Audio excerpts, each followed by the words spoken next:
Dá show aí, Gil. Opa! Bom, então, muito bem-vindas e muito bem-vindos a esse segundo encontro do nosso ciclo de seminários interno. E hoje teremos a honra de escutar o professor Gilberto da Silva Francisco. Eu vou ler o resumo do currículo. Gilberto, se faltar alguma informação, fique à vontade para acrescentar. O professor Gilberto possui graduação em História e graduação em Letras, 2007 e 2011, mestrado em Arqueologia no Museu de Arqueologia e Etnologia da Universidade de São Paulo e doutorado em Arqueologia na mesma instituição, com período de estágio no exterior, no estágio do exterior, École Française d'Athènes, Grécia, École de Haute Étude de Sciences Sociales, na França, em 2004, 2006, 2008, 2010, 2011. Tem experiência na área de arqueologia, com ênfase em arqueologia clássica e arqueologia histórica, atuando principalmente nos seguintes temas: ceramologia, iconografia e epigrafia grega, além de estudos sobre recepção e apropriação do passado, antiguidade clássica. Atualmente é professor adjuntivo de nível 1, vice-chefe do Departamento de História da Universidade Federal de São Paulo, Unifesp, Campus Guarulhos, e vice-coordenador do curso de especialização As Áfricas e Suas Diásporas. Membro sênior, ancien membre da École Française d'Athènes, Grécia, responsável pelo projeto Rayon de Delos. Desculpa se faltar alguma informação. Está tudo certo? Além do meu francês horroroso, mas eu não pratico há muito tempo, então peço desculpa. Eu queria só dar parabéns ao Gilberto como membro da École Française d'Athènes. Gilberto, que legal, hein? Muito bom. Muito graças à professora Raiga. Então, professora, que bom, né? O professor Gilberto vai falar sobre alguns dados topográficos sobre o culto de Hera em Delos. Então, professora, a palavra é sua, pode compartilhar a tela. Eu peço a gentileza de todo mundo fechar a câmera e o microfone.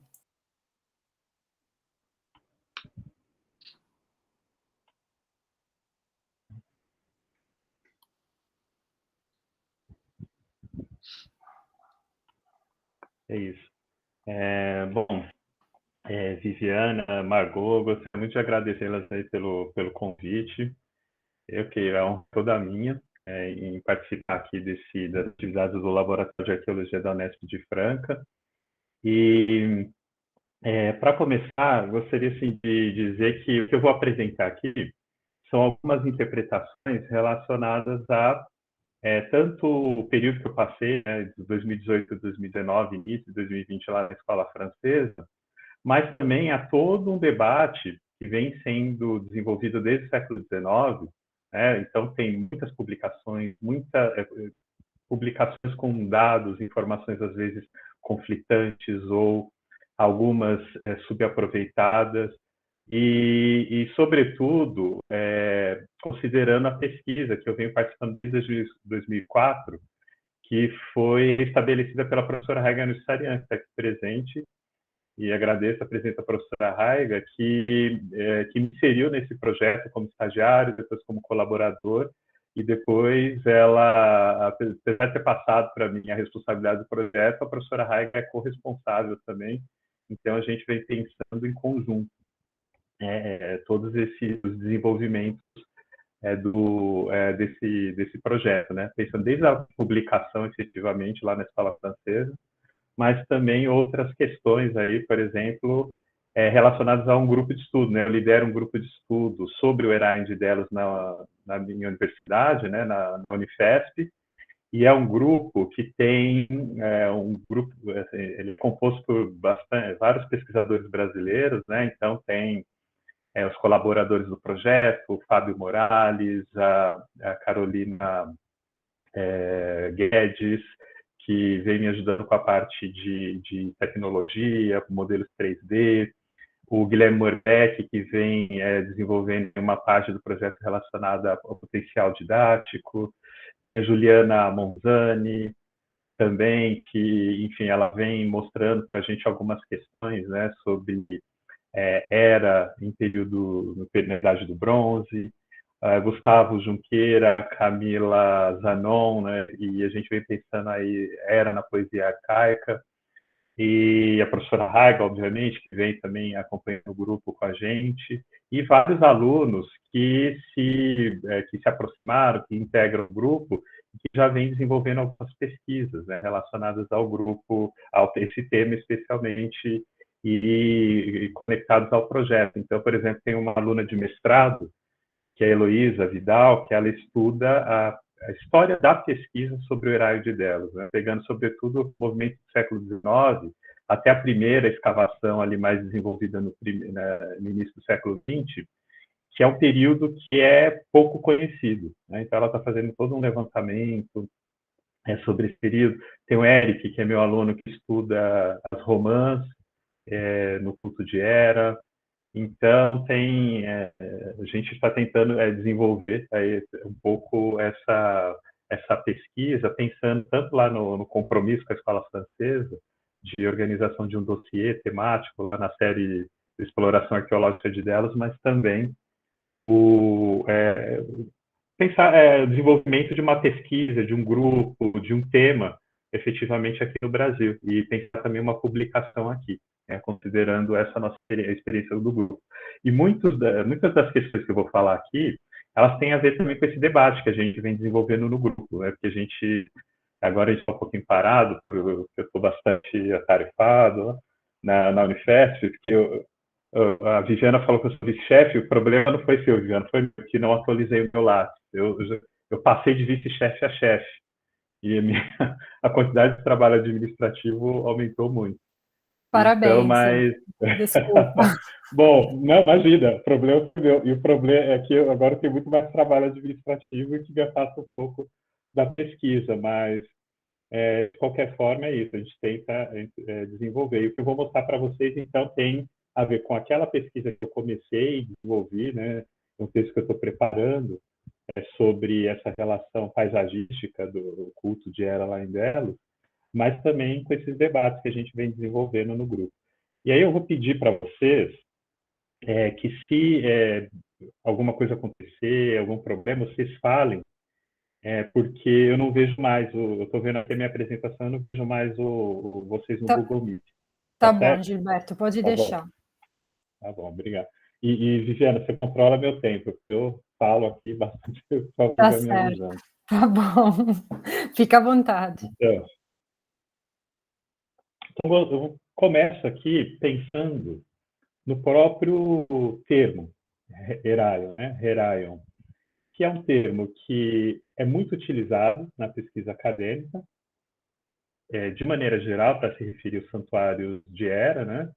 Mas, e inclusive o santuário de Hera em Delos, mas ele é usado geralmente de maneira pouco precisa.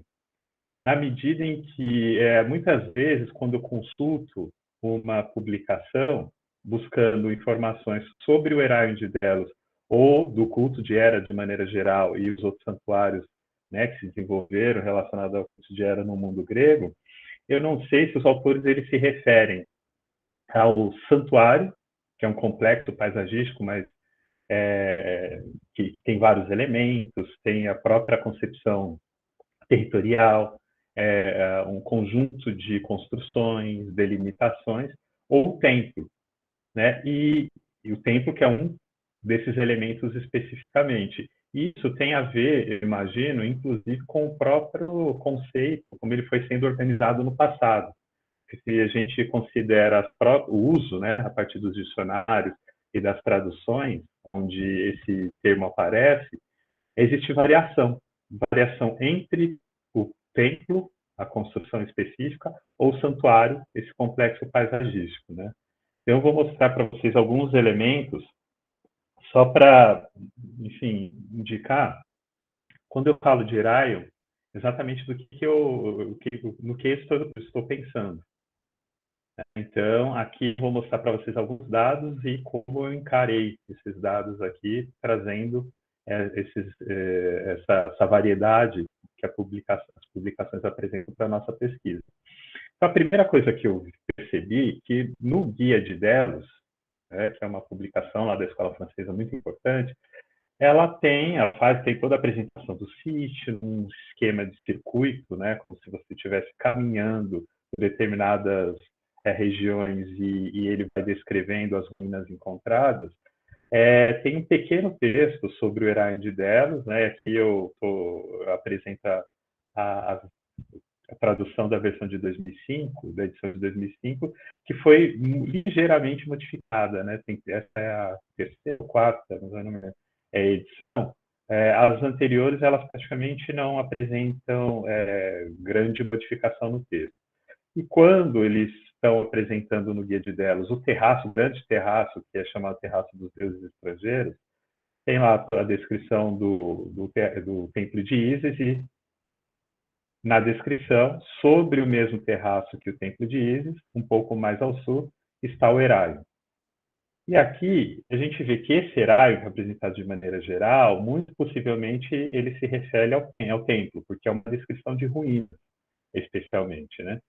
E para se referir àquele templo, na verdade são dois, um mais antigo, a gente vai conversar ainda sobre isso, e um mais recente, o guia ele usa vários termos. O primeiro termo é o primeiro templo, templo primitivo, templo 1 e Heraion 1. Todos eles relacionados à mesma construção. Então, para falar daquele templo mais antigo, possivelmente construído entre 750 e 700 a.C., é esse termo que é utilizado. E o segundo templo, que foi construído sobre ele, o termo utilizado é só o segundo templo. Então, a gente já tem aqui um elemento interessante, que existe essa variedade apresentada para descrever essa ruína, para denominar a ruína, que não é acompanhada, né, na caracterização do templo mais recente, né? Aqui vocês estão vendo, eu coloquei esses paralelos aqui, eles não aparecem, né, no Guia de Delos, templo mais recente, templo 2, Heraion 2, e seguindo uma lógica que é muito presente, né, das publicações da Escola Francesa, que é uma apresentação, um trânsito entre termos que estão variados. Então, eu fiz um levantamento nas obras que são importantes para entender esse santuário que a gente vem estudando. Então, por exemplo, aqui vocês viram, né, que está repetido do Guia de Delos, mas tem, por exemplo, aqui na série Exploração Arqueológica de Delos, no número 11, que foi publicada pelo André Plassat, que é uma publicação sobre os santuários da região ali do Monte Cinto. Ele usa Antigo Heraion, primeiro templo de Hera e primeiro Heraion para se referir principalmente para se referir ao texto, o templo, a construção específica. E com relação ao segundo, ele usa os termos Novo Heraion e o Novo Templo de Hera. Então, vocês veem aqui que Heraion é praticamente utilizado como uma forma de descrição paralela, que é o Templo de Hera. Ele se refere basicamente ao templo, à construção específica. No EAD, essa mesma série, o número 36, os termos utilizados Templo A, Templo B, Heraion A, e o B ele não é citado. Mas, de qualquer forma, vocês veem que continua esse tipo de trânsito entre o templo Heraion e Heraion, significando aqui basicamente isso. Às vezes, é muito clara a distinção e às vezes não é. Aqui, o EAD, isso aqui é o mais recente, foi publicado em 2018, que é sobre o Santuário de Apolo, que foi organizado por Roland Etienne, e ele não usa o termo primeiro Heraion, mas sim o termo segundo Heraion. Então, a gente vê que não existe uma nomenclatura, né? Ele pode ser o mais novo, ele pode ser B, ele pode ser 2, então a gente tem que ir colecionando essas caracterizações variadas, né, na apresentação desse complexo, paisagístico ou da construção especificamente, nas publicações.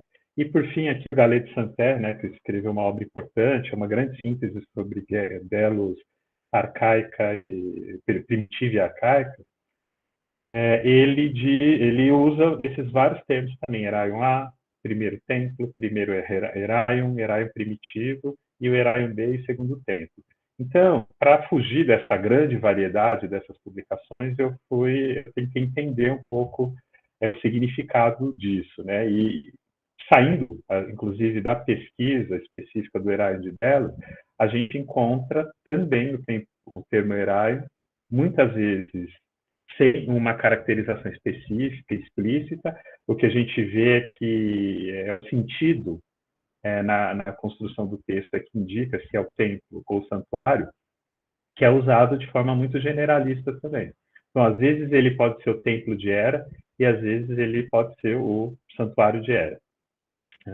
Então, fui observar os dicionários. Eu olhei vários dicionários. Existe um Thesaurus, ele que é eu esqueci o título exatamente, mas o Thesaurus de língua grega, que ele apresenta uma caracterização um pouco mais organizada, mas a maior parte dos dicionários, falando do Bailey, do Liddell Scott, Montanari, eles apresentam esses três significados relacionados a esse conceito, né? Então, Heraios, aqui no nominativo, ele é o que pertence à Hera. Então, o exemplo apresentado geralmente por exemplo, é o Zeus Heraios, que é o Zeus consorte de Hera, que aparece em cultos, muitas vezes em cultos que Hera é a divindade predominante, por exemplo, no culto relacionado às Gamélia, nessa relacionado ao casamento, os festejos relacionados ao casamento. O Zeus ali, ele é uma figura secundária e ele é o Zeus de Hera. Então, as festas de Hera, né, no plural, as Heraia, e o templo, aqui apresentado no genitivo, Heraion, ou seja, os santuários ou templos de Hera, né? Então, eles apresentam basicamente templo de Hera nos dicionários. A forma santuário de Hera, ela no Liddell Scott não aparece, nem no Bailey, nem no Montanari. Eu fui atrás das referências apresentadas e é interessante que se os dicionários não apresentam o santuário de Hera, os filólogos, quando traduzem, eles sim apresentam essa variedade. Por exemplo, tem duas passagens que apresentam essa lógica, né, apresentam o termo. Heraion é um relacionado, como Tucídides está falando, de plateia e outro de Cócera. Então, são dois, Heraia. O de plateia, em algumas traduções é apresentado como templo, o outro como um recinto, que já dá essa caracterização um pouco mais ampla, mais próxima do Têmenos, por exemplo, e o santuário de Hera também numa outra. Vocês veem que os filólogos eles variam na tradução desse conceito aí de Heraion. E a outra passagem é a mesma coisa. Vejam só aqui, é o templo de Hera, santuário de Hera, e em um deles vai aparecer a palavra Têmenos de Hera. Mesmo que o termo Têmenos não apareça na formulação do texto original de Tucídides. O que ele diz é especificamente Heraion, e aqui vai ser traduzido como Têmenos de Hera em uma das soluções de tradução. O que mostra para a gente que tem essa variedade aí circulando, inclusive, na descrição da mesma coisa. Porque aqui é o texto de Tucídides, os dois aqui no caso, que vão ser submetidos a essas interpretações que são variadas. E aí, para entender um pouco isso, né, essa variedade, eu me interessei por três temas que aparecem recorrentemente no debate sobre arquitetura, religião, que é o naos, né, que é uma formulação mais próxima do que seria o templo. Aqui a gente tem uma questão importante, porque o naos ele é também, no discurso, no léxico da arquitetura grega, uma parte específica, né, do templo. o que seria equivalente mais ou menos à cela de um templo. Mas nas formulações antigas, o naos ele é também um templo. O hieron, que é o termo relacionado a essa caracterização sagrada seja do elemento construído, do templo especificamente, ou do espaço. Ele é mais usado, confiando aqui, por exemplo, nas caracterizações dos especialistas em arquitetura, ele é mais usado para caracterizar um santuário, ou seja, a paisagem mais ampla, mais complexa, e não um templo especificamente, mas ele também é utilizado para caracterizar o templo, uma construção específica. E o temenos, que é bastante associado ao hieron, mas o hieron ele é muito mais uma caracterização religiosa do temenos. O temenos é esse espaço delimitado, né? É o território em si, é o espaço que é delimitado às vezes por um muro, ou não necessariamente por um muro, mas existe geralmente um espaço específico relacionado a determinado santuário. É esse espaço físico, e aqui seria mais o hieron, seria mais essa caracterização religiosa. Então, pensando nisso, a gente vê que mesmo esses termos eles não são tão claros assim. Na verdade, são claros, mas eles são variáveis, eles são polissêmicos. Então, pensando assim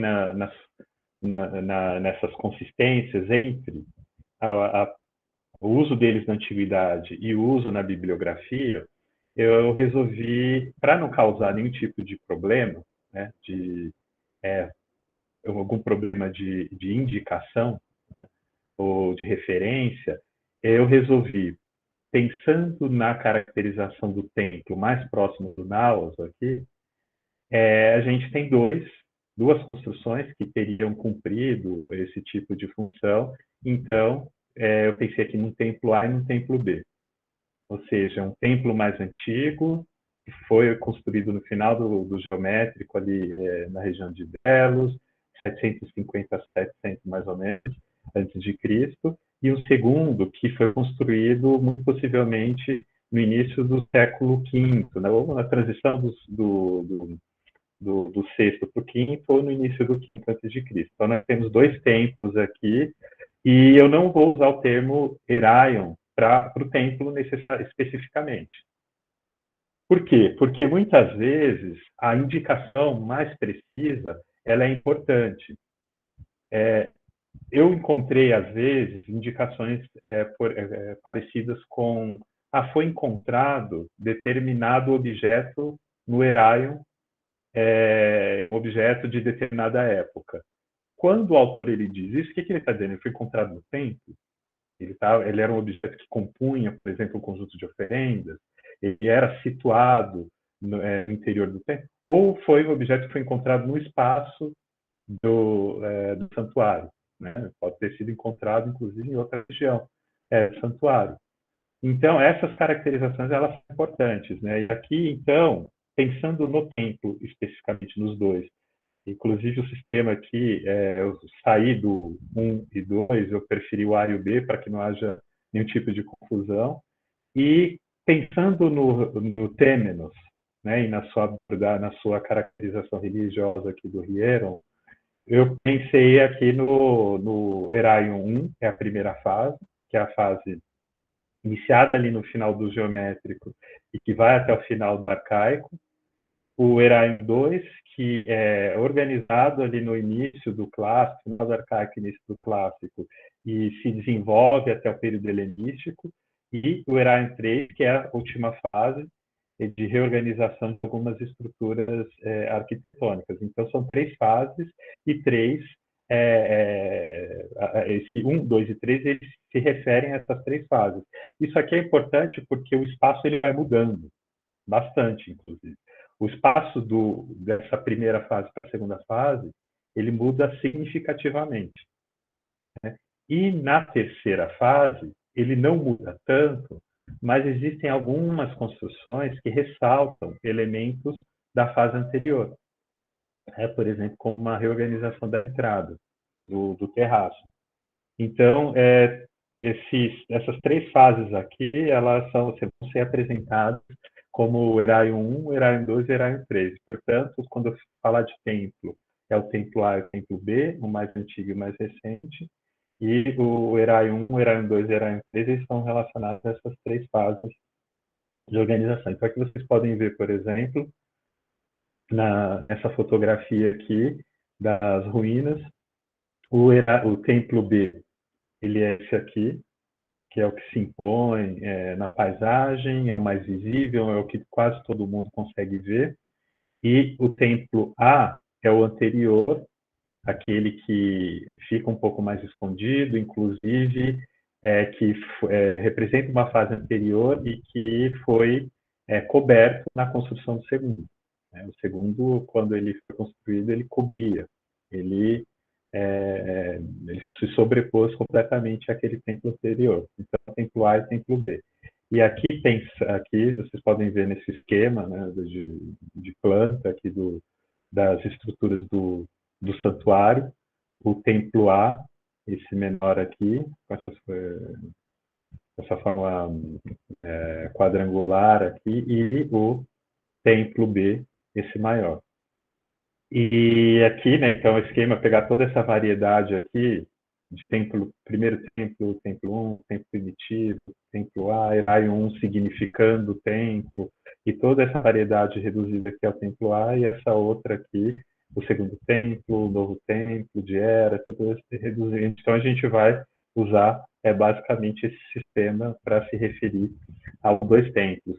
E as fases aqui, essa planta aqui, esses esquemas aqui, eles não estão... tem algum problema aqui, mas é só para vocês entenderem, né? Então, essa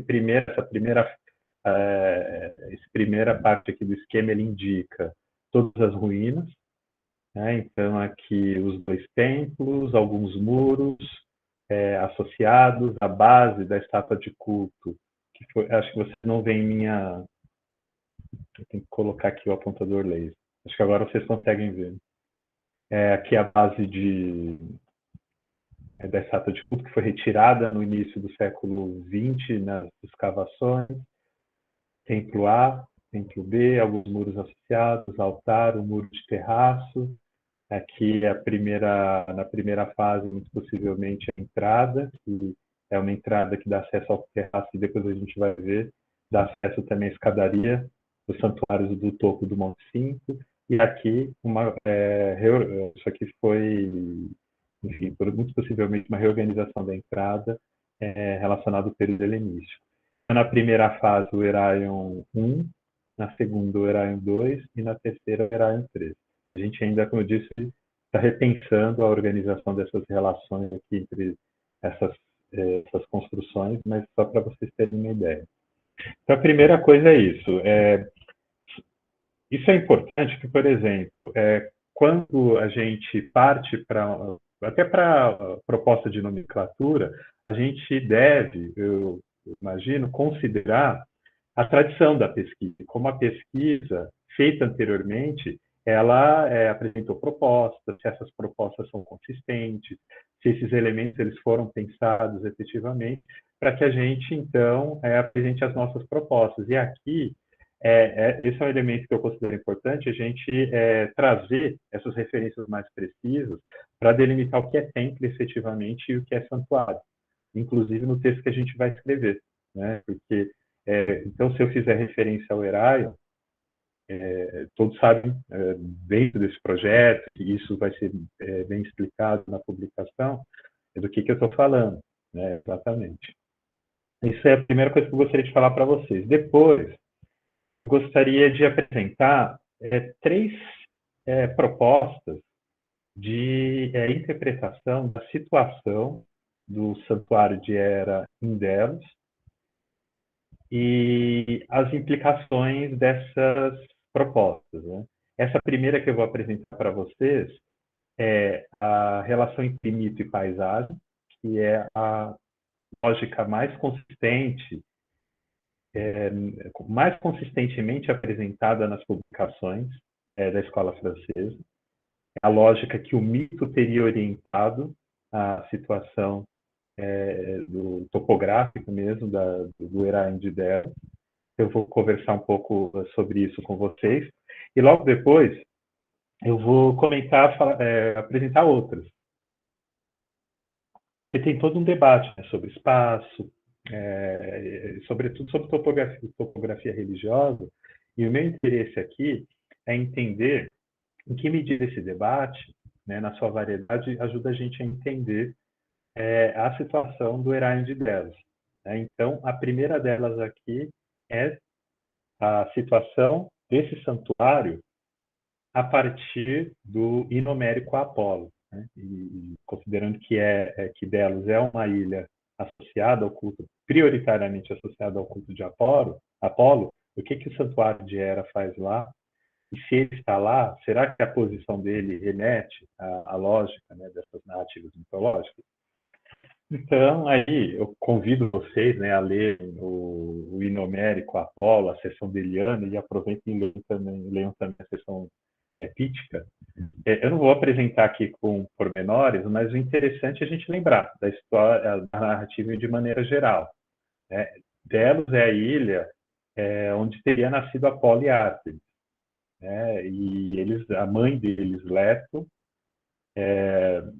que era uma das amantes de Zeus, às vezes, em outras narrativas, ela é apresentada como uma das esposas de Zeus anterior à Hera, mas aqui nesse contexto ela é uma espécie de amante, ela é uma deusa, é uma amante de Zeus e ela vaga procurando espaço para dar luz a Apolo e Ártemis e ela não consegue encontrar, né, porque já existia aquela lógica de que poderia se aborrecer.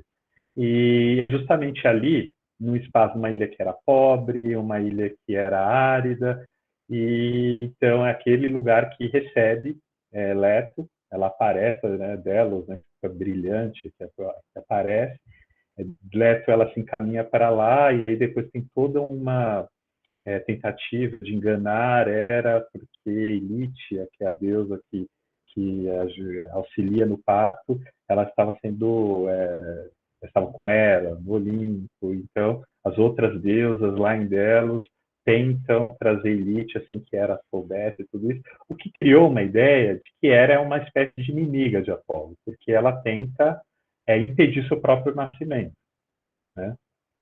E essa ideia, então, de que Hera é uma inimiga de Apolo é um elemento fundamental para essa interpretação de que Hera, situada no santuário de Apolo, ela é uma deusa, então, que o culto deveria ter sido feito distante do culto de Apolo. Um culto, e se a gente observa a situação efetiva, ela é distante efetivamente. Então, vou mostrar aqui para vocês algumas imagens da posição, né, da situação desse santuário. Aqui são algumas imagens que foram retiradas daquele mapa do sistema de georreferenciamento de Delos, né, do site da Escola Francesa. Então, a ilha está praticamente toda, a topografia dela foi feita, então tudo isso aqui é muito bem conhecido. Agora a gente vem trabalhando em detalhamento da topografia, por exemplo, o santuário de Hera está aqui, onde eu estou mostrando com ponteira. E vocês veem que tem aqui 500 metros, né, meio quilômetro de distância do litoral. E enquanto o santuário de Apolo ele é bem mais próximo, ele está um pouquinho mais para cá, a gente vai ver daqui a pouco, bem próximo do litoral. E ela está aqui numa situação de altitude a 42 metros. Então ela está numa pequena elevação, está no sopé do Monte Cinto aqui, é a parte mais elevada do Monte Cinto, onde tinha o santuário de Zeus e Atena. A gente vai falar sobre isso depois. Mas então é um santuário que foi constituído com certa distância. Né? E isso foi interpretado, então, a partir dessa lógica do mito. Aqui vocês veem, então, o santuário da tríade, chamada tríade Apolínea, o grande santuário de Apolo, principal da ilha, está situado aqui, o santuário de Ártemis, aqui ao lado, e o de Leto, aqui. Três próximos do litoral, o santuário de Hera, vocês veem aqui, bastante distante. E, mais que isso, voltado para o sul, ou seja, ele dá as costas para esse complexo aqui da tríade apolínea. Então, isso foi lido dessa maneira, né? Era inimiga de Apolo, o culto dela foi instalado, mas foi instalado com certa distância. Só que aí a gente tem alguns problemas, né? Porque tudo isso é possível, mas tem sempre alguns problemas para a gente desenvolver essas interpretações. Aqui é só para vocês terem uma ideia das localizações da associação efetiva entre os santuários da Tríade Apolínea. Aqui tem alguns cortes, né? Porque a distância, por exemplo, do santuário de Leto, ele é um pouco maior, mas vejam só que os 3 templos aqui relacionados ao culto de Apolo, aqui a gente está no santuário de Apolo, os 3 templos eles são voltados para o litoral. Esse aqui é possivelmente o primeiro, existe todo um debate, mas é uma estrutura que é compreendida como o primeiro templo no santuário de Apolo. O santuário de Ártemis, nessa região, e o templo é das costas para o litoral e é voltado para os templos de Apolo, e de Leto também tem essa conexão. Enquanto a gente vê que o santuário de ela era bem distante, aqui esse corte aqui indica essa distância, ele não é nem alinhado, ele daria as costas. Então, isso foi lido como uma situação topográfica que teria sido baseada lá na antiguidade por essa compreensão da relação entre essas divindades. Então, se o mito apresenta essa inimizade entre Apolo e Hera, isso teria se manifestado no espaço. Mas a gente tem algumas questões para pensar, né, relacionado a isso. Primeiro, que Hera, ela não é bem uma inimiga de Apolo, né? Ela é, assim, a inimizade dela, ou seja, a ação dela no inomérico Apolo, a ação dela se estabelece contra Leto, que é a mãe de Apolo, efetivamente. Ela não tem nenhuma ação contrária, direta, a Apolo e Ártemis. Isso é interessante porque essa mediação, né, essa inimizade indireta, digamos assim, entre Apolo e Hera, ela se manifesta também na seção pítica, porque Hera, ela dá à luz a Tífon, que é essa divindade monstruosa, ela dá essa Tífon a serpente local da região de Delfos, onde a serpente que teria criado Tífon, e Apolo, quando estabelece o seu santuário, ali em Delfos, ele luta contra a serpente, porque Tífon, ele assolava a região. Então, ele é uma espécie de libertador da região, e ele luta aqui contra um filho, né, um descendente direto de Hera, sem a participação de Zeus. Essa é uma gestação exclusivamente de Hera. Ela pede para a própria Gaia, né? Inclusive, em outros registros, a própria Gaia é mãe de Tífon. Então, e outra, o que teria motivado isso não tem nada a ver, inclusive, com Apolo. O que motivou isso foi Hera, ela fica muito desagradada porque Zeus ele gera apenas sozinho, né? Então ela mostra que ela também pode gerar esse ser sozinha, e era um ser que ela cria que seria mais forte que Zeus, que poderia lutar contra Zeus, que poderia vencer Zeus. Esse que era o projeto dela. Então, a gente tem aqui uma organização de digamos, uma oposição indireta entre Hera e Apolo.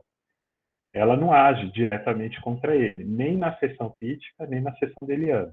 É claro que na seção deliana ela chega mais perto, digamos assim, que ela tenta impedir o próprio nascimento dele, mas ela não estabelece necessariamente uma oposição direta a ele.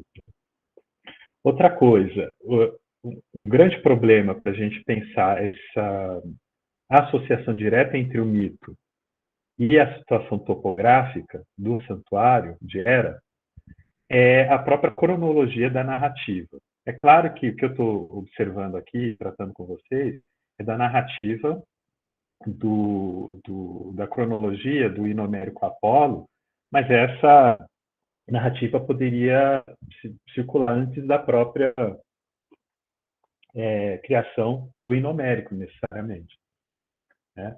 A gente não sabe. Essa é uma possibilidade boa, mas só que ela é isso, ela é uma possibilidade.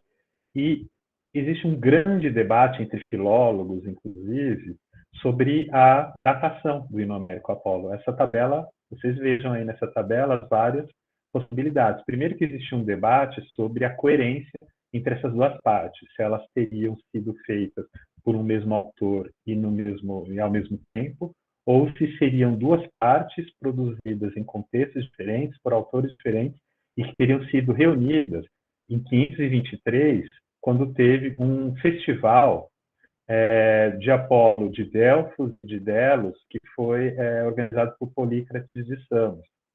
Então, essa é vista como uma data onde esses dois, muitas vezes, é vista como uma data de produção da parte deliana ou de associação dessas duas partes. De qualquer forma, considerando esses problemas de coerência, de autoria e de datação, que a gente vê que é uma mais variedade grande de propostas cronológicas, que variam do século VIII, VII a.C., da composição, sobretudo da primeira parte, e geralmente século VI, e aí início do século VI, ou final do século VI, para a segunda parte. O Martin West, por exemplo, vocês estão vendo aqui, ele defende em duas obras que são duas partes separadas, que foram reunidas posteriormente em 523. Mais que isso, ele diz que, muito possivelmente, a parte deliana, composta em 523, teria sido inspirada na estrutura da primeira parte, da Pítica.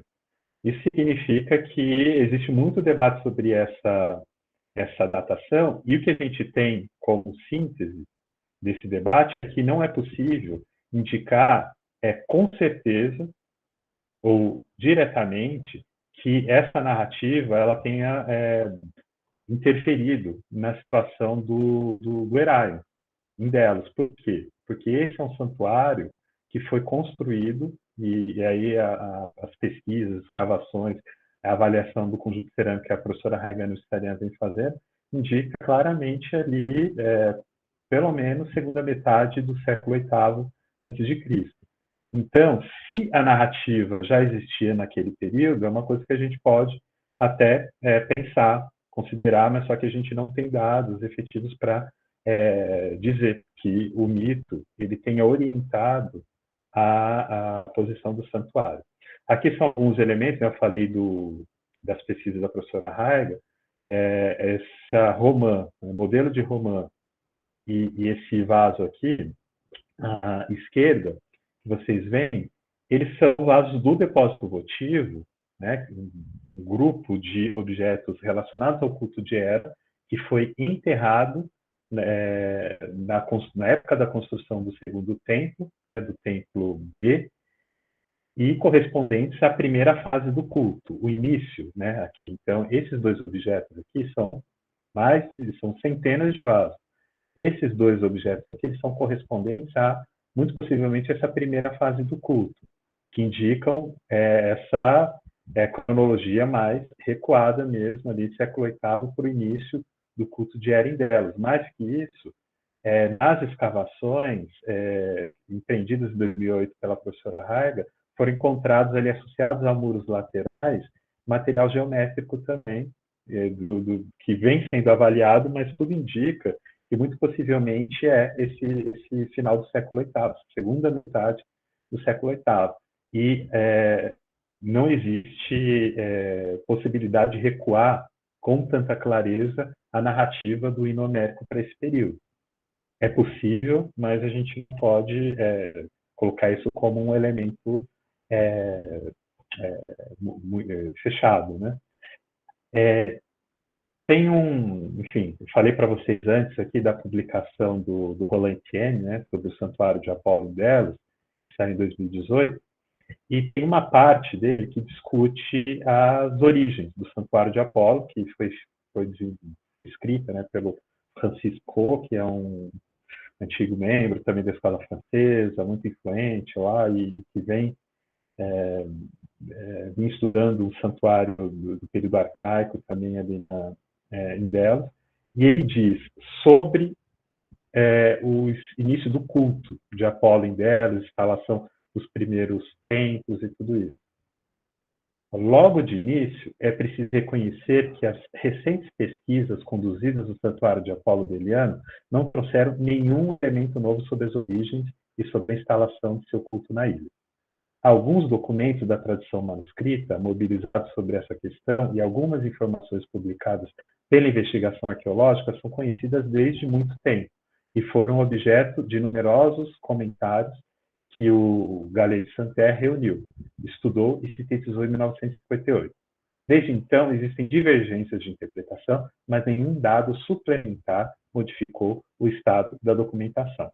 E está nos dizendo aqui, o que ele nos diz aqui nos leva a um outro elemento importante, que é a própria instalação do santuário de Apolo na ilha de Delos.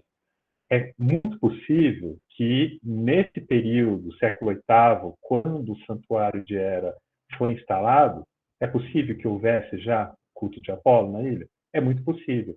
Mas as fontes, elas não mostram nada claramente associado ao culto de Apolo antes do século VII.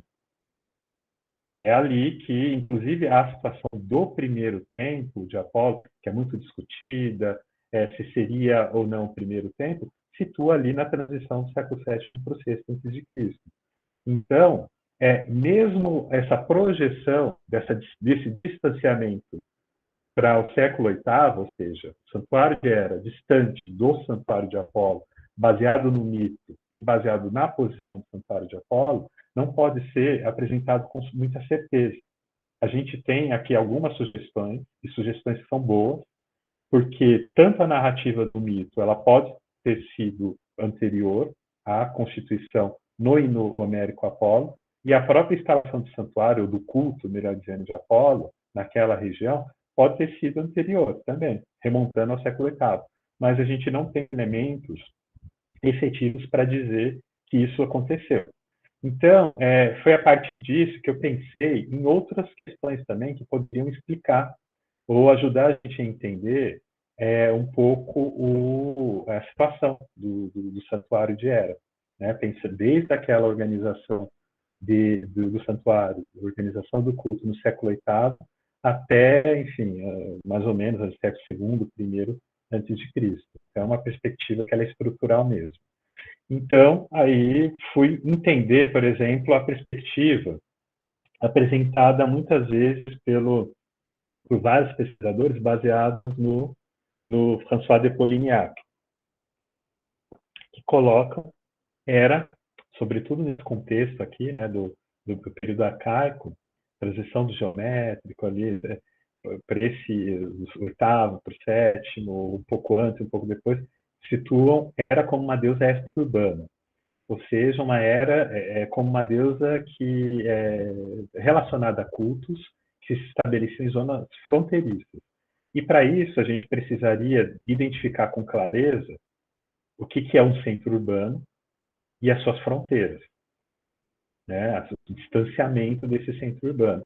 O que, enfim, aqui vou apresentar alguns elementos para mostrar o problema de entender isso em Delos. Né? Então, aqui é a obra do de Polignac, que apresenta ela como uma deusa extra-urbana por excelência, esse é um termo que ele usa, e os santuários de Hera, então, são localizados como fronteiriços em várias regiões. Né? E nessa lógica extra-urbana, em Samos, Argos, Peracora, Capocolona, Fosse Vercelli e Metaponto. A primeira coisa para se dizer é que eu não conheço a situação topográfica do santuário de Hera nesses outros lugares.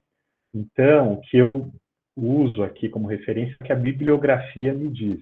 E muitas publicações recuperam esse elemento e confirmam que os santuários de Hera nesses lugares eles são fronteiriços efetivamente extra-urbanos. Mas em Delos a gente tem um problema significativo porque não é possível, nesse momento de organização do culto de Hera, no século VIII, situar com clareza um complexo urbano e, portanto, o que seria exterior a ele. Mas, apesar de a gente não conseguir identificar com clareza um complexo urbano, é possível identificar em Delos algumas regiões mais ocupadas nesse século VIII e antes dele, e tentar entender se essa ocupação, mesmo que não seja efetivamente a organização de uma paisagem urbana, se essa ocupação ela inclui ou se ela não inclui com tanta proximidade o Santuário de Hera, já instalado no final do século VIII. Então, o Santuário de Hera está aqui, estou circulando ele. E esses números aqui, estão vendo 1, 2, 3, eles indicam as regiões onde o material mais antigo, conhecido, né, a partir das escavações e das publicações, é onde eles foram encontrados. Então, vejam só, o primeiro, mais antigo encontrado aqui, ele é material do Cicládico Antigo, 1 e 2, e aqui, terceiro milênio. É uma quantidade muito pequena de material encontrado no topo, na região alta, lá do Monte Cinto.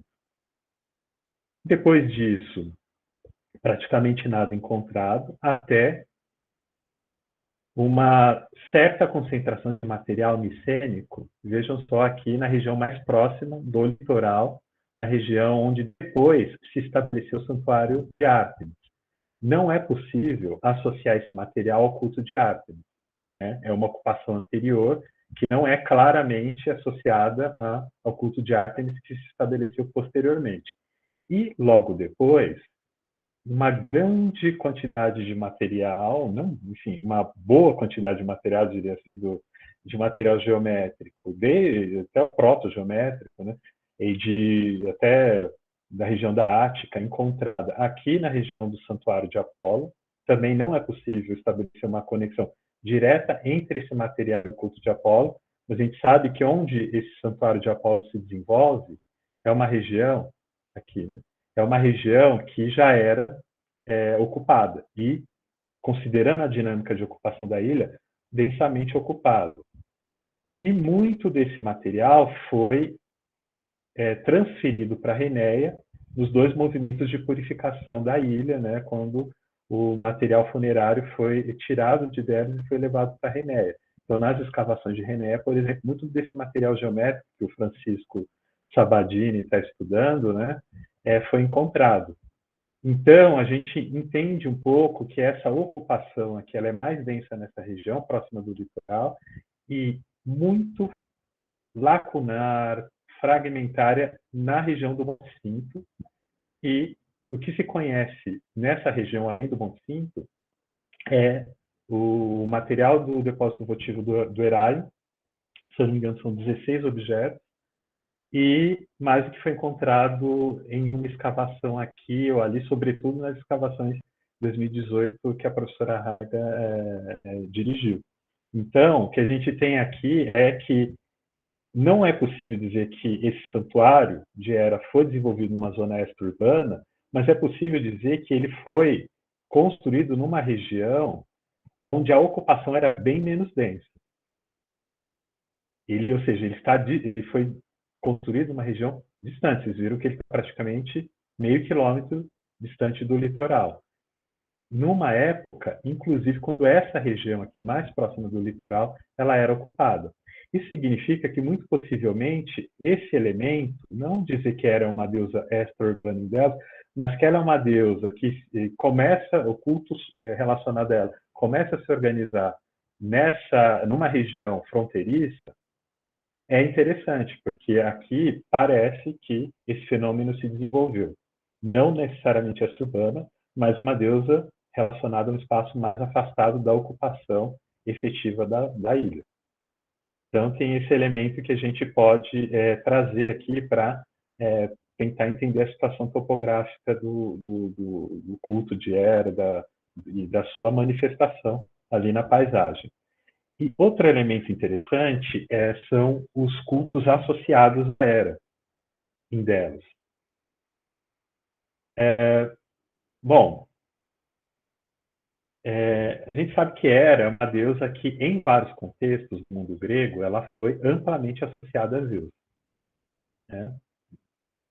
Desde o mito, mas também na dinâmica do culto e havendo, por exemplo, cultos específicos dos dois.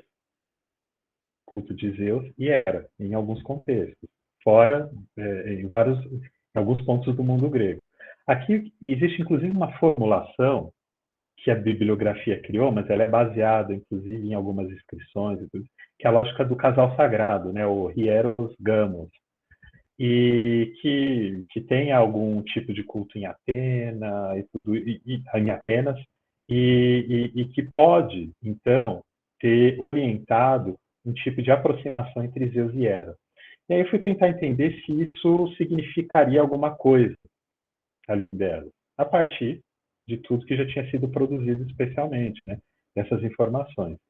E aí existem, sim, algumas conexões importantes e que cada vez mais distancia a gente, distancia a Hera do aquele de Apolo como referência principal da organização do seu culto e aproxima Hera de Zeus.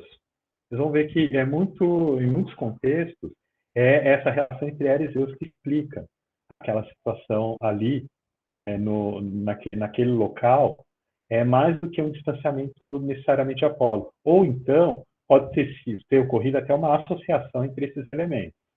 Uma relação com Zeus respondendo uma lógica mais ampla e até exterior a Delos, dessa associação entre Hera e Zeus, e um afastamento de Apolo. Esses dois elementos eles podem ter acontecido.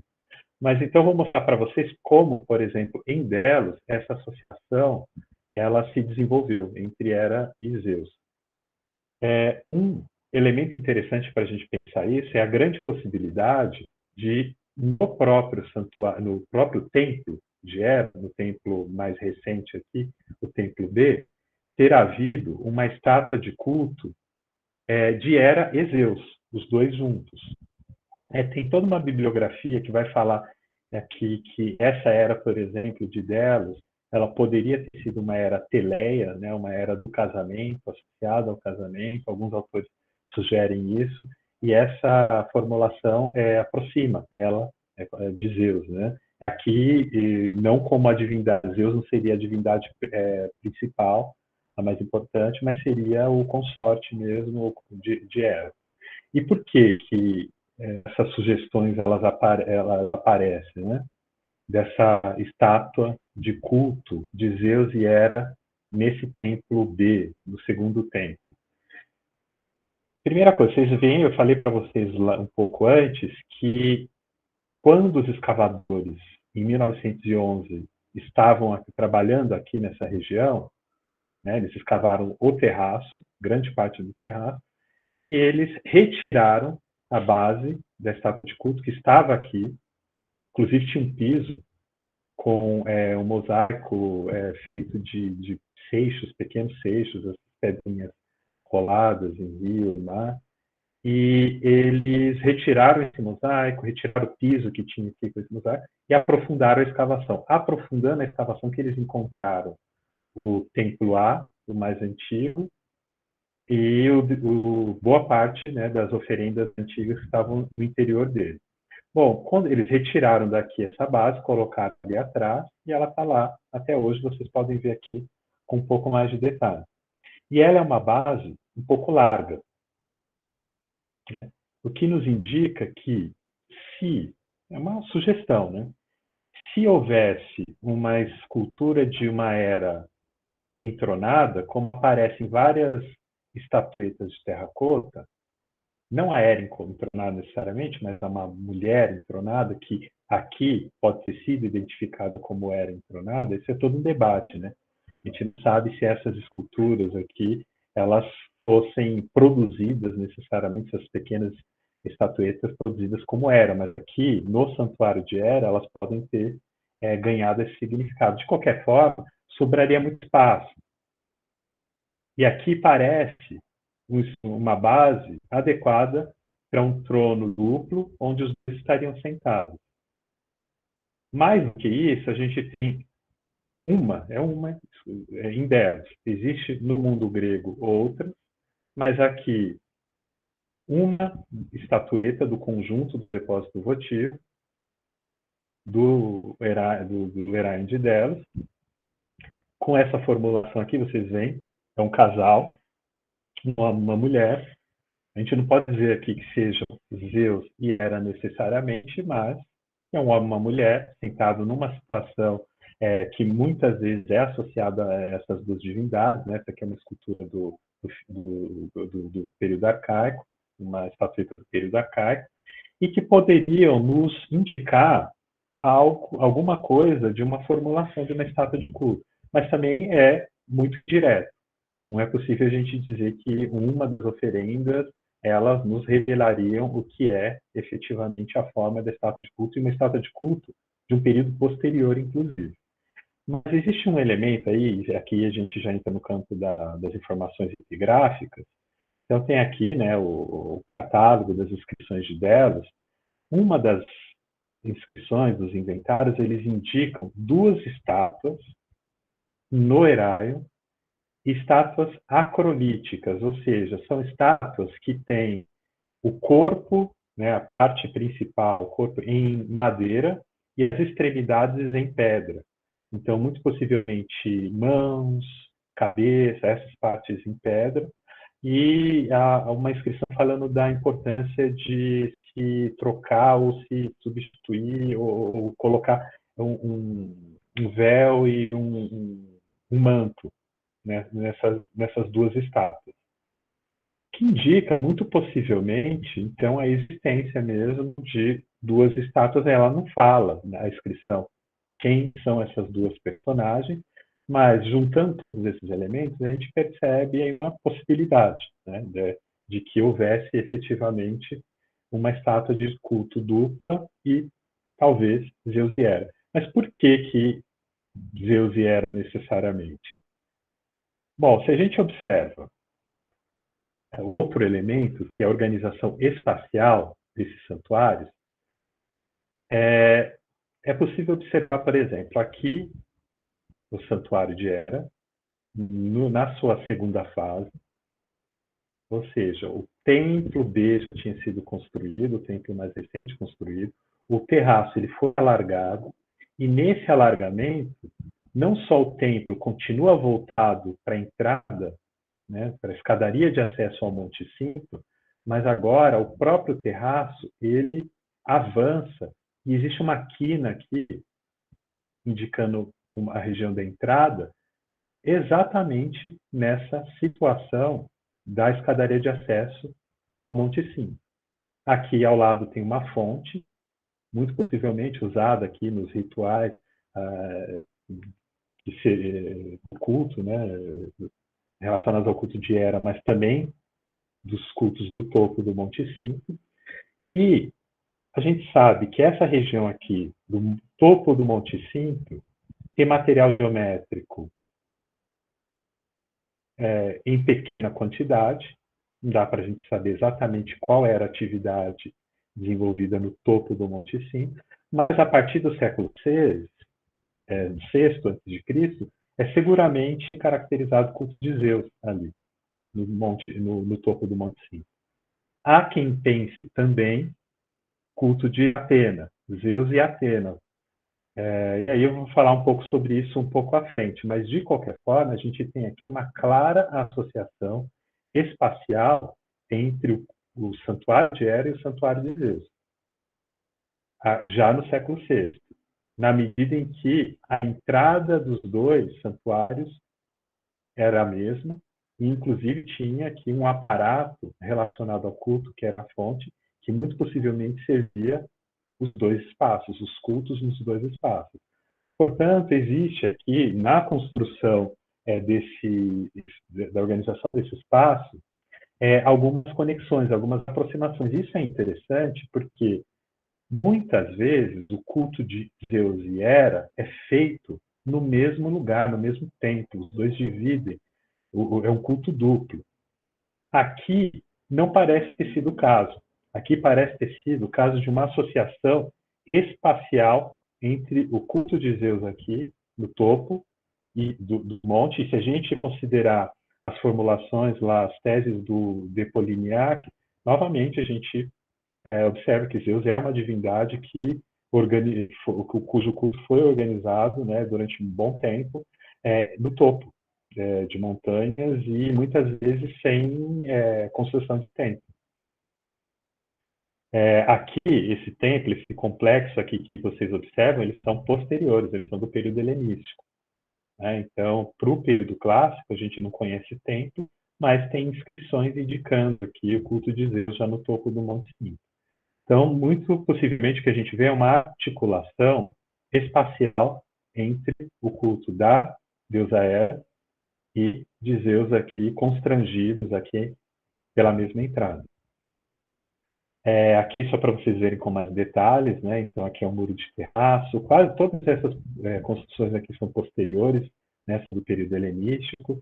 Esse muro de terraço, aqui na dele, a fonte e um trecho da escadaria de acesso ao Monte Sinai. Tem uma coisa aqui, deixa eu ver...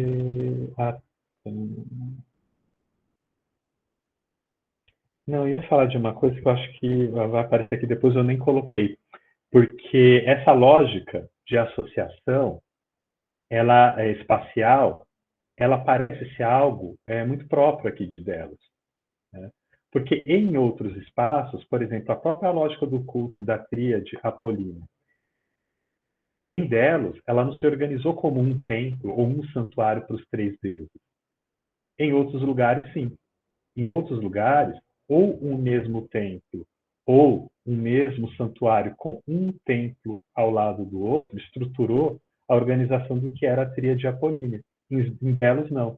A tríade apolínea, ela foi sendo, os templos foram sendo construídos ao longo do tempo, mas existe uma coerência entre eles, espacial. Aqui, a lógica parece a mesma. É uma coerência espacial entre o culto de Zeus e Hera, não necessariamente um culto duplo. Não, as inscrições aqui, que foram encontradas no depósito votivo do Heraim de Delos, eles são relacionados ao culto de Hera. É a mesma coisa no topo do Monte Sinai. Não tem nenhuma inscrição para Zeus e Hera. Né? O que nos indica, muito possivelmente, que essa conexão é sobretudo espacial, como acontecia no santuário de Apolo, na parte baixa, entre o santuário de Apolo, de Ártemis e de Vesta. É claro que lá a situação é mais profunda. Né? Lá é possível falar mesmo em cultos associados, em alguns contextos, aqui não. Bom, a partir disso, então, eu comecei a pensar um pouco nessas possibilidades de associação entre os cultos. Hera e Zeus é mais claro, mas será que Atena poderia ser associada, considerando que existem indícios do culto de Atena no topo do cinto no século VI também? Qual que é o indício? O indício não está nem em Delos. Está em Paros, tem um santuário, o Delion. Nesse santuário de Paros, tem uma inscrição indicada aqui, fazendo menção a Atena do cinto. Então, será que Atena era também, desde o século VI, cultuada com Zeus no topo do Monte Sinai? A gente sabe que em períodos posteriores isso é certo. O culto de Zeus e Atena era um culto duplo desenvolvido lá no topo do Monte Sinai. Mas será que a gente pode recuar ao século VI a.C.? A única fonte que a gente tem para falar disso é essa inscrição aqui, mais direta. Mas tem outros elementos que sugerem alguma associação. Né? E aí, se era conectada a Zeus por essa situação espacial que a gente viu aqui, isso aqui também teria sido o acesso ao culto de Atena e Zeus um pouco do cinto. Então, nós teríamos um mesmo espaço aqui de acesso ao santuário de Hera, Zeus e Atena. Onde a gente vê essa aproximação espacial, essa associação em outros contextos em Delos? No Dodecateion, por exemplo, tem um santuário dedicado ao culto dos 12 deuses. É um santuário que foi construído bastante tempo depois, mas já existiam alguns altares aqui, diante dele, no século VI. Né? Aí tem todo um debate, né? Sobre essas datações, que não é possível explicar aqui com tanto detalhe. Mas alguns desses altares eram associados com bases de com esculturas, e desses altares tem uma inscrição, que é uma inscrição helenística, sobre um altar arcaico, onde está escrito Zeus, Atena e Hera. O Jean Marcadet, pesquisador da escola francesa, pesquisando as esculturas encontradas aqui, ele diz que associado a esse altar tem uma base de estátua tripla, uma base tripla, e os vestígios encontrados seriam, segundo ele, Zeus, Hera e Atena.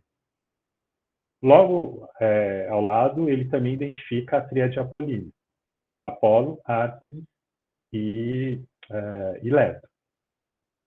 Então, aqui seria um outro espaço de associação de Zeus, Hera e Atena. E aí, a partir disso, eu estou contando tudo isso para vocês, é uma interpretação que, inclusive, eu venho abandonando até, mas é só para mostrar um pouco da dinâmica da pesquisa. Né? Porque o que eu pensei, então? Bom, se nós temos essa associação espacial possível entre Zeus, Hera e Atena, aqui na região do Cinto, e uma associação entre Apolo, Ártemis e Leto aqui na parte baixa, será que haveria uma tríade apolínea que dominaria essa região mais baixa da ilha e uma tríade do Cinto que dominaria essa região aqui? Considerando isso, que aqui vocês podem ver com mais clareza. Eu esqueço, às vezes, os slides que eu separei. Então, vejam aqui. Esse altar é o altar dos três, relacionado ao culto de Zeus, Hera e Atena, na região do Dodecatério. Bom, aqui vocês já viram, né, a fonte, o Heraion e o acesso ao Kition, que é o santuário de Zeus e Atena no topo do Monte Cinto. Aqui é uma foto de situação, só para vocês verem a condição espacial, ou seja, aqui ruínas do templo B, o mais recente, e lá no topo não é possível ver, né, só tem ruínas relacionadas à base mesmo do Kition, do santuário de Zeus e Atena no topo do cimo. E aqui a situação dos dois, né, as duas possíveis tríades, Apolo, Leto e Ártemis, Zeus, Hera e Atena. Pensando nisso, eu fui tentar entender um pouco, deixa eu ver se eu acho aqui, tá, da dinâmica do culto de Hera em tríades. E aí, encontrei informações em várias publicações dizendo que, por exemplo, lá na Idade do Bronze, final do Bronze, né, inclusive em tablete em linear B, tem um culto onde tem lá oferenda para Zeus, Hera e Drimios. E aí tem um grande debate sobre se esse Drimios seria Dioniso ou quem seria, efetivamente. Mas é um culto, é uma oferenda relacionada a essas três divindades. E essa divindade, o Drimios, é apresentado como filho de Zeus. Então, oferenda para Hera, para Zeus e para Drimios, filho de Zeus. Procurei outras formulações parecidas, né? Então, percebi que Zeus e Hera teriam composto tríades com Dioniso em Lesbos, com Apolo em Hierápolis e Semeio, que é na verdade, uma forma, chega a ser uma divindade específica, mas também é caracterizada como filha de Zeus, na mesma Hierápolis, em Olímpia, em Lindo, segundo Pausanias, Hermes e Paramon, que é essa forma secretizada de Hermes associado a Zeus e Hera, e por fim com Atena, na Fócida, em Cuma, em Delos, essa possibilidade, e a tríade capitolina, né, que é em Roma, e aí é um templo com 3 células para as 3 divindades, Minerva, Juno e Júpiter. Aí eu percebi uma estrutura interessante que nessas tríades que Hera compõe com Zeus, geralmente é com o filho de Zeus e não com o filho dela. É como se ela acolhesse no plano do culto um desses filhos que Zeus teve nesses vários casos e aproximações que ele teve de outras divindades mortais, que são filhos, então são filhos dele, não são filhos de Hera, e não tem, por exemplo, nenhuma tríade que eu tenha encontrado, Zeus, Hera e Lítia, é filha dos dois, ou Zeus, Hera e Ares, filho dos dois, ou Zeus, Hera e Hefesto, filho dos dois, ou Hebe. Não tem. Pelo menos eu não encontrei nada. Então, seria uma forma interessante. Mas qual que é o problema disso? O problema é que a gente tem que observar caso a caso e com muito detalhe. Porque esses dois primeiros, por exemplo, eu já percebi que eles não são tão claros assim. O primeiro, por exemplo, esse culto, essa oferenda tripla, né, registrada no tablete Inerbe de Pilos, é para Hera, Zeus e Hidrimius, filho de Zeus. Mas a gente não sabe efetivamente se a Hera do período micênico é a Hera posterior. Se a gente observa, por exemplo, a dinâmica da organização do culto de Hera em Argos, não vem dessa era. Existe uma organização a partir de referências diferentes de períodos anteriores. Então, a era do período micênico, a gente não sabe se é a mesma era dos períodos posteriores, arcaico, clássico. Inclusive, essa era dos períodos posteriores, estou pensando aqui desde o período arcaico, ela é uma era que tem toda uma construção mitológica muito diferente dessas outras formulações anteriores. Né? Ela passa a ser uma deusa mais, por exemplo, associada a Zeus. Em outras narrativas, ela tinha outro consorte. Então, a gente não sabe se é a mesma era. No caso dessa tríade de Lesbos, Zeus, Hera e Dioniso, o que a gente observa é que, a gente leu no grupo, inclusive, dois textos sobre essa tríade. A conclusão que a gente chega é que, muito possivelmente, nunca existiu uma tríade de Zeus, Hera e Dioniso no Lesbos. As fontes, elas não nos... existem, na verdade, aparece num texto de Safo e de um outro texto que eu já não me lembro, a menção a algumas oferendas, no espaço, em oculto, mas não tem lá com clareza o culto à tríade, Zeus, Hera e Dioniso. Então, isso aqui, para entender efetivamente, seria preciso ir além dessas indicações pontuais na bibliografia e observar os dados. E muitos deles a gente não tem os dados. Por exemplo, no caso aqui de Hierápolis, quando o Luciano ele fala que é Hera, ele mesmo diz que pode ser Afrodite. E que tem vários contextos e que Zeus é aproximado a Afrodite. Então, a gente precisaria observar aqui com mais profundidade para entender se essa associação aqui, efetivamente, ela poderia ter acontecido nesses vários locais, em delas, efetivamente. Então, para finalizar essa parte, uma coisa importante é a gente entender que a ideia dessa tríade Cíntia, né, ou seja, essa tríade do cinto organizada a partir de cultos associados espacialmente, eu precisaria de outros elementos que eu não tenho para dizer se ela existiu ou não. E eu acho que ela não existiu, vou explicar por quê. Se a gente tem a tríade apolínea em Delos como referência, a gente tem a conexão espacial, ela também é aproximada no Dodecateio, ou seja, os três deuses, Leto, Apolo e Ártemis, são associados. Eles têm cultos associados. É óbvio que os três cultos eles são independentes, mas eles têm, em momentos, eles são feitos de forma associada. Por exemplo, existiu o mês, o Lenaion, um mês específico de culto de Apolo, Ártemis e Leto em Delos. Mais do que isso, existem várias oferendas dedicatórias, inscrições em Delos, indicando o culto dos três, oferendas a Apolo, geralmente como divindade principal, Ártemis e Leto.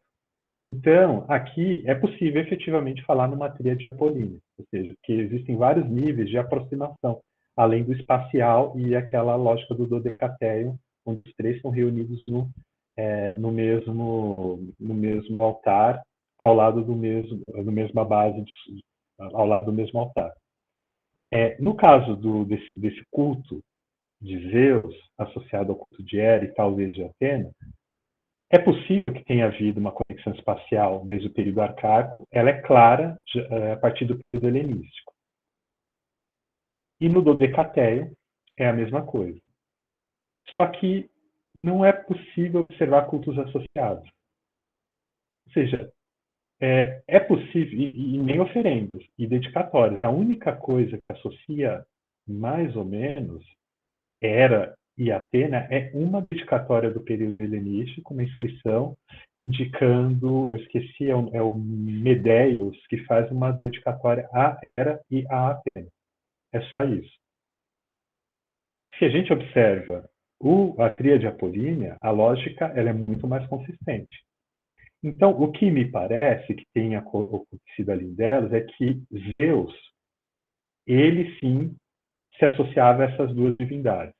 É claro, a associação entre Zeus e Hera, no mundo grego, no mito, em cultos, eu falei para vocês das Gamélia, eu falei para vocês dos Zeus Heraios, existem várias estátuas, algumas estátuas de culto de Hera e de Zeus, onde eles aparecem lado a lado. E Zeus e Atena, eles tinham vários cultos paralelos espalhados pelo mundo grego. Em Esparta, em Delos, em Atenas, enfim, em vários espaços. Só em Delos tem 3 espaços de associação diferentes, de associação entre Zeus e Atena. Então, Hera se aproximando de Zeus, ela acaba se aproximando de Atena, mas isso não constituiu efetivamente uma tríade.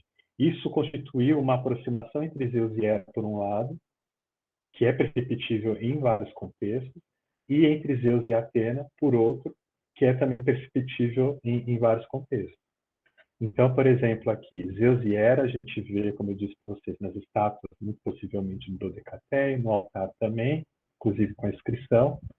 Aquela estatueta de terracota, ela é bastante, dá para dizer que são os dois, mas ela pode ter sido ressignificada como os dois no Heraio ou não, pode ser um casal também, então não dá para saber. A possível estátua de culto, mas a maior força da associação é efetivamente esses 2 santuários que, desde ali da transição do arcaico para o clássico, eles já têm um mesmo terraço de acesso. No caso de Zeus e Atena, esses 2 que a gente viu, né, com a participação de Hera também, no Quintium, né, possivelmente século VI, se a gente acreditar naquela inscrição de Paros, mas também aqui um altar de Zeus Polieus e Atena Polias, em Delos, e os Zeus Sóter e Atena Soteira, e também em Delos, ali no período helenístico.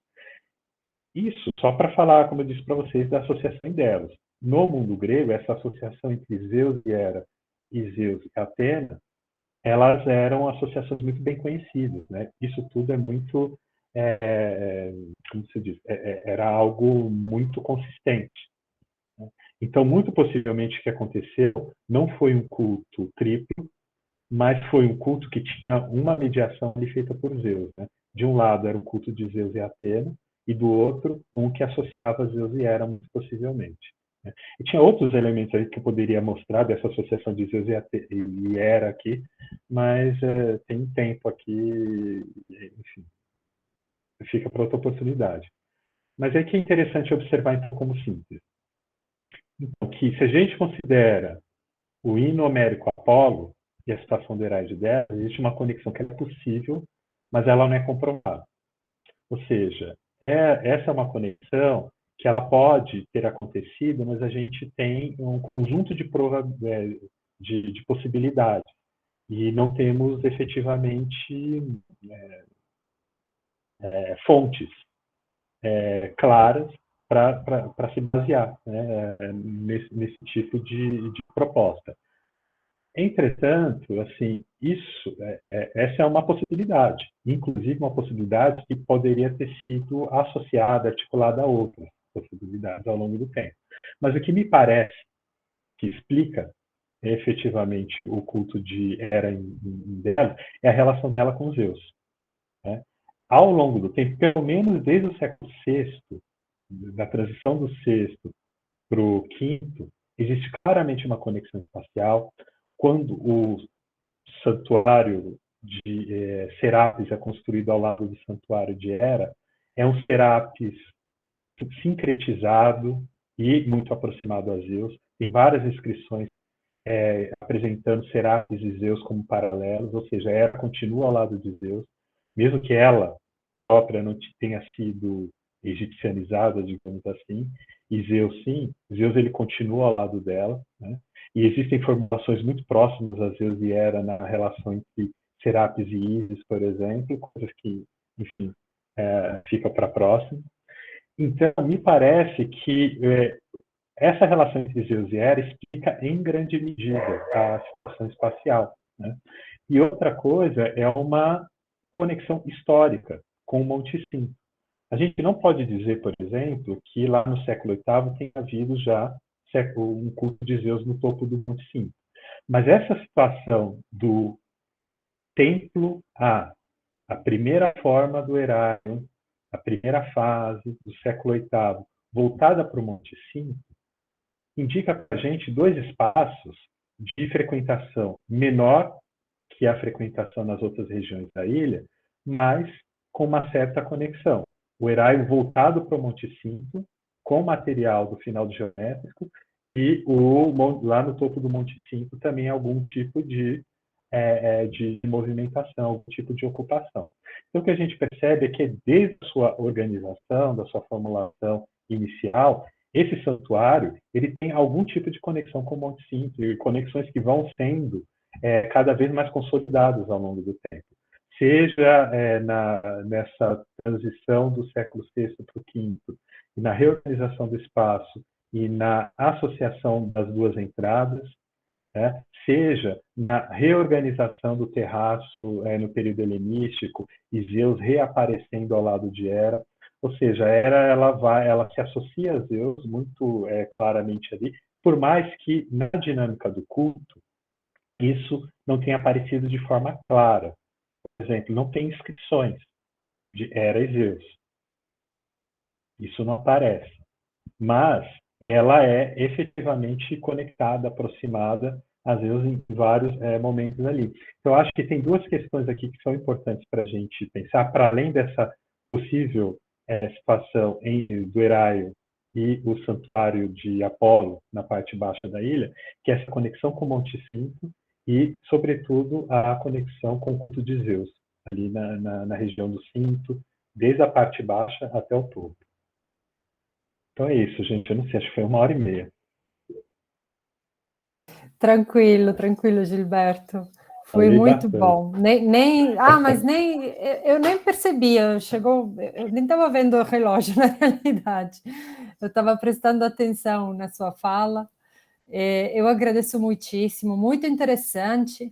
Inclusive, eu me lembrei que você falou de Crotona, né, Capocolonna, que a Hora de Crotona ela é delimitada por os dois maiores santuários da cidade, que são ao norte o templo de Apolo, Alaion, que inclusive nas moedas de Crotona a gente encontra o trípode, né, que é ligado a Delos, ao culto de Apolo.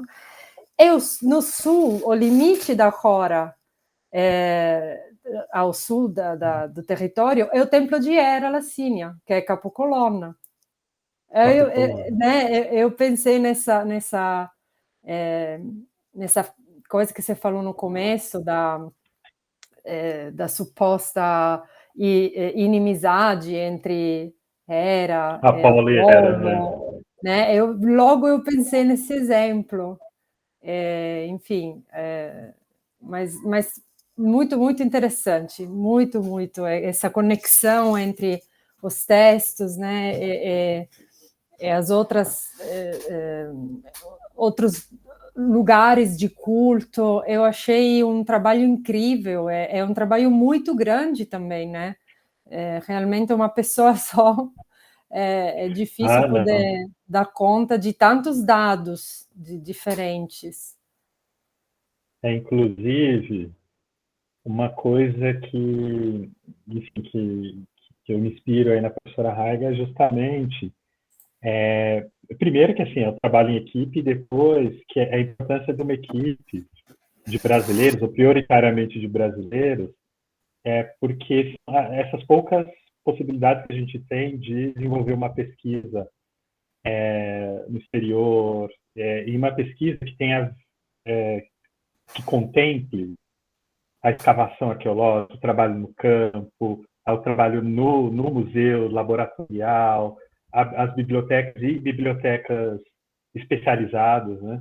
Porque, por exemplo, eu estou aqui, é engraçado que minha forma de pesquisar é assim, eu leio os textos disponíveis, vou anotando tudo, para quando eu for à escola francesa, copiar os textos lá, ler muita coisa, porque a gente não tem acesso, né? Então, é isso. Então, essa dinâmica aí da pesquisa é importante. Sim. Bom, muito obrigada.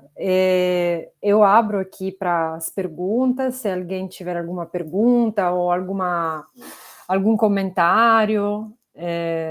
O professor Gilberto está aqui para responder.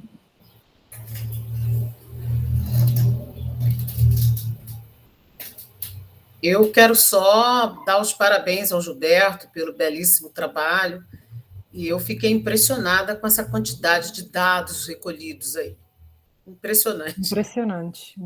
Impressionante. Que trabalho detalhado, muito legal, entrelaçamento de documentação textual com dados arqueológicos. Nossa, Gilberto, um trabalho enorme, enorme. Enorme. Parabéns, viu? Muito legal. Mas, olha, eu venho... É o que eu disse, assim,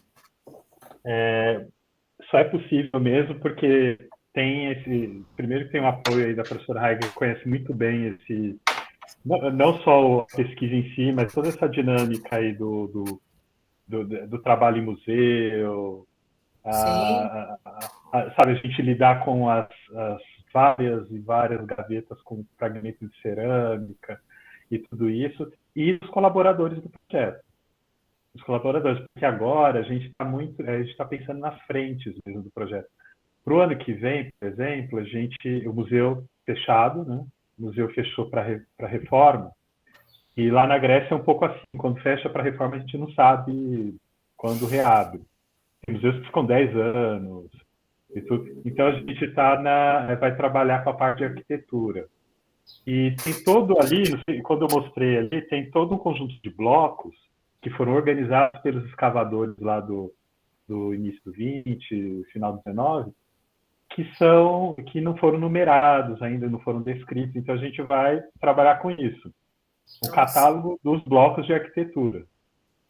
E então o trabalho isso, por mais que muita coisa tenha sido escavada, pesquisada, e quando a gente chega lá tem muita coisa que ainda dá por fazer.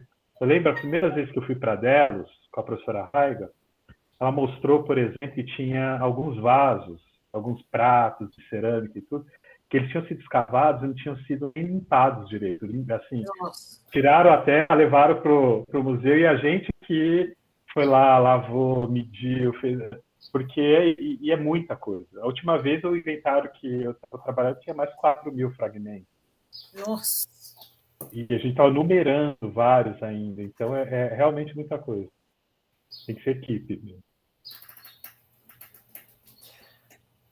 Bom, a equipe, Gilberto, que você montou aqui no Brasil, o pessoal também terá a chance de ir para Atenas, ou já foi para a Grécia? Tem sim.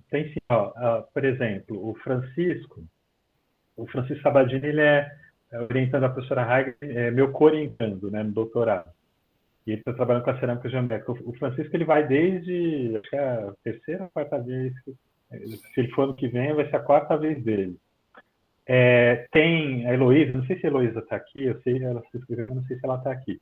Está previsto para ela ir também. E a Heloísa, por exemplo, ela vai trabalhar sobretudo nos arquivos. da escola francesa para levantar toda a documentação sobre a pesquisa do Erasmo, que é isso que ela está fazendo, esse histórico da pesquisa. Foi o Fábio Morales, foi a Carolina Guedes, ela vem fazendo um trabalho fantástico de modelos 3D, e a gente, desde o registro das ruínas até reconstituição virtual. Né? Então, eu já tenho os primeiros modelos. Não dá para apresentar aqui porque eu não tenho programa, porque são programas pesadíssimos. E eu não tenho aqui o programa, mas ela vem trabalhando com isso. Aí eu chamei o Guilherme Morbeck, que vem trabalhando com educação, né, ensino de história e tudo. E tem uma coisa que eu percebi quando eu estava na escola francesa, que é esse interesse deles por divulgação científica, e não só artigo científico, mas assim, tinha muitos projetos que eles levavam crianças para a escola francesa para mostrar para eles a biblioteca, o que é a pesquisa do arqueólogo, tudo, e eles estão muito interessados nesse projeto. E esse projeto tem um potencial interessante e não só para apresentar o que é o culto de Hera, mas também para falar como a gente produz os dados, o que é arqueologia, como a gente trabalha com esses modelos 3D e tudo isso, trazer isso para o ambiente escolar mesmo. Então assim, o problema grande agora é investimento, né? O euro está altíssimo. Eu ia perguntar isso para você, se há algum financiamento da parte do Brasil. Então, geralmente é assim, tem o investimento da escola francesa. Isso que eu ia perguntar. E tem o daqui. A última vez que eu participei de uma reunião lá, eles disseram que a escola francesa não financia mais sozinha um projeto. Tem que ser uma colaboração. Então, a gente busca investimento aqui também. Ou seja, para essa próxima vez, a gente vai buscar, por exemplo, passagem para os alunos, estadia, esse tipo de coisa. Então, porque se eu uso a verba da escola francesa para pagar as passagens, eu posso, por exemplo, contratar um arquiteto. E um arquiteto, a última vez, o último orçamento que eu enviei era 6 mil euros. Nossa! Nossa, Gilberto! Então, até para alugar material, né, para fazer sensoriamento remoto, se vocês precisarem fazer algo assim, ou os próprios programas de reconstrução 3D, os bons são pagos, então tem que comprar. Isso, exato. E tem uma coisa que eu estou procurando, por exemplo, tem uma professora da USP que ela trabalhou com o pessoal de arqueologia, ela é da física, e ela vem trabalhando com arqueometria, né, com o pessoal de arqueologia brasileira. Eu a convidei para... Tá tudo certo, só que aí teve pandemia, aí 2020 foi aquela situação, né? Mas ela tem interesse em ir para lá e aí a gente pensar fazer alguns exames de material cerâmico, né? Tem o pessoal da escola francesa fazendo um trabalho muito legal, que é de arqueometria também. Eles estão recolhendo material com autorização, né, lá da euforia grega, porque sempre precisa autorização. Eles recolheram material minúsculo, né, dos edifícios públicos, de Delos, e estão fazendo uma análise. Porque muito do que a gente pensa sobre as pedras, por exemplo, desses edifícios, é exame visual, características, sabe? Branco é mármore de Paros. E aí o que eles começam a perceber? Que tem muito mais uso de memória local. No Heraion, por exemplo, no templo o templo B, ele tem possivelmente 3 fontes diferentes de mármore. Então, é isso. A gente tem muita coisa acontecendo, só que, nesse momento, o problema mesmo é a captação de verba. Porque é caro. Acho que está sendo a nossa dificuldade, né? Não só do seu projeto, mas também no Brasil, né? E vocês viram que nessa semana foi anunciado o Ministério, né, de Ciência e Tecnologia, 90% do orçamento. Sim. Vergonhoso. 90%. É uma vergonha. Assustador, é assustador. Assustador, é assustador. Uma pena mesmo. Mas esses projetos, eles são projetos de uma vida, né? Sim. Então, inclusive, a gente na vida resolve. Porque, imagina, esses pesquisadores da escola francesa lá, começaram no século XIX, início dos 20, publicaram, e o projeto ainda está em curso. Então, é muita coisa, tem muitos desdobramentos. Acho que a lógica é ir encaminhando, trazer alunos interessados, formá-los, para que eles possam, no futuro, até eles próprios desenvolverem. E esperamos que a nossa situação também melhore, né? Nós não vamos ficar nesse breu por muito tempo, assim espero. Eu tenho esperança, né? Tem que ter, Margot. Temos que ter, né? Então. Temos que ter. Gilberto, deixa eu perguntar, esses dados que você acabou de mostrar já estão publicados ou são inéditos? Eu estou terminando um artigo com esses dados, eles não foram publicados ainda não. É que, assim, eu escrevi, inclusive esse que eu apresentei para vocês, foi um dos relatórios que eu entreguei para a escola francesa, né? Mas tem coisas ali que precisam ser desenvolvidas. Por exemplo, a ideia que eu tive da tríade, ela não funciona. E eu tive uma ideia quando eu achei que era genial, interessante, tudo. Mas isso tem a ver com a dinâmica da pesquisa mesmo. Porque eu li muita coisa assim, existe a bibliografia, em certa medida, reproduz muitos dos dados. E quando você vai observar na origem, não é bem aquilo. Então, essa questão, por exemplo, dessa tríade de Dioniso, Zeus e Hera, isso foi chocante a gente lendo, e como alguns autores eles se remetem diretamente a essa formulação, sem questionar, porque já tinha sido publicado, né, por alguém. E aí, quando você vê, a gente lê um texto recente que mostra que não dá para dizer. Então, na verdade, a gente tem que... tem alguns pontos ali que eles precisam ser mais desenvolvidos para a publicação mesmo. Então, eu estou pensando nisso, mas assim... E como eu estou na chefia, o que você me parabenizou, que é bom, né? Mas é tanto trabalho administrativo que me afasta da pesquisa. Eu fui chefe de departamento para nunca mais na minha vida. Então, isso me afasta da pesquisa. Então, eu fico pensando assim, que muito possivelmente vou retomar de fato essa pesquisa com condições de desenvolver ou mais aprofundadamente mesmo quando eu sair da chefia. Mas, por enquanto, tem um grupo de pesquisa, a gente vai desenvolvendo pontos, e a gente chamou muita gente para falar no grupo, né? Porque tinha, por exemplo, não tinha muita gente sobre o período helenístico. A gente chamou a Joana Clímaco, que é especialista em Alexandria, porque tem uma coisa muito interessante ali. Delos, ela tem a presença dos Ptolomeus em Delos é fortíssima. E tem alguma coisa ali, algumas interseções ali entre o Cinto, a construção do Sapé, o templo de Ísis, e aí a gente chamou, ela foi falar com a gente.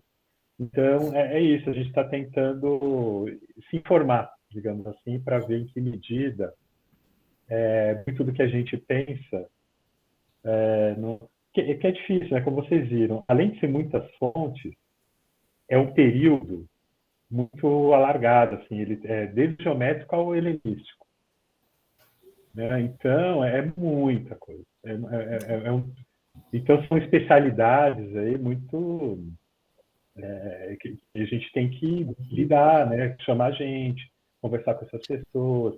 Por exemplo, aqui no Brasil não tem especialista em cerâmica helenística, né? E aí é uma coisa, ou a gente eu vou convidar uma especialista, que não vai ser brasileira, porque a gente não tem aqui, mas o Fábio Morales, ele tem uma aluna que está trabalhando com cerâmica helenística, ela está na graduação, começou, trouxe ela para o projeto. Quem sabe um dia ela se torna uma especialista e possa ir lá trabalhar com o conjunto inteiro, Claro. né, de cerâmica. Ou então é isso, a gente vem pensando nessa perspectiva também. Não é tudo que vai entrar na publicação da Escola Francesa, né? Mas tem coisas ali que a gente pode projetar, né, para o futuro, pensar aí em desdobramentos desse projeto. Muito bom. O pessoal, para quem está procurando algo para fazer, né, para se especializar, pensem bem nisso, né, nesses projetos, estudem para O pessoal que já, está aqui né? é do grupo de vocês? Tem muitos da Unesp. Da Unesp, alunos, né? Sim, sim. Tem minhas orientandas aí, orientando. Sim, sim. Bom, então eu agradeço novamente ao Gilberto pela participação, foi uma palestra interessantíssima. Eu não sei se todo mundo recebeu o link, eu coloquei o link para assinar a lista de presenças para a obtenção do atestado. A Isabela Casellato, ela está parabenizando o professor, o Gilberto, excelente palestra, muito obrigada. Tem alguém, última chance, gente, alguém está querendo perguntar alguma coisa? Eu acho que todo mundo está satisfeito. Então tá. Então eu vou... Vivi? Fala, Margot. Desculpa, eu não levantei a mão. Só gostaria de acrescentar que, Gilberto, aqui nós temos um público muito interessado em história antiga e arqueologia, e você será sempre muito bem-vindo aqui nos nossos encontros, principalmente agora que foi fundado o Laboratório de Arqueologia aqui da Unesp Franca, e nós temos tido muito sucesso aí de público, né? A Vivi organizou no primeiro semestre um seminário de arqueologia super bacana. Então, nós continuaremos com muitas atividades e contamos com você. Sim, sim. Olha, eu que agradeço, Margot, e ainda foi ótimo que eu tive a possibilidade de te rever, ver a Viviana. A gente veio participando de umas bancas, né, Viviana? Sim. Então, foi ótimo. Tem muita banca aqui também, viu, Gilberto? Opa, só chamar. A Unesp Franca está sempre aberta, né? E você é muito bem-vindo, viu? E eu faço Obrigado. votos que a Viviana continue com a gente aqui por muito tempo. Tomara, quem sabe. Vivi, vamos tirar um print, Vivi. Vamos tirar um sim, print. o famoso print. Peraí, porque da última vez não deu muito certo. Ai, da última vez o da Cris não deu certo.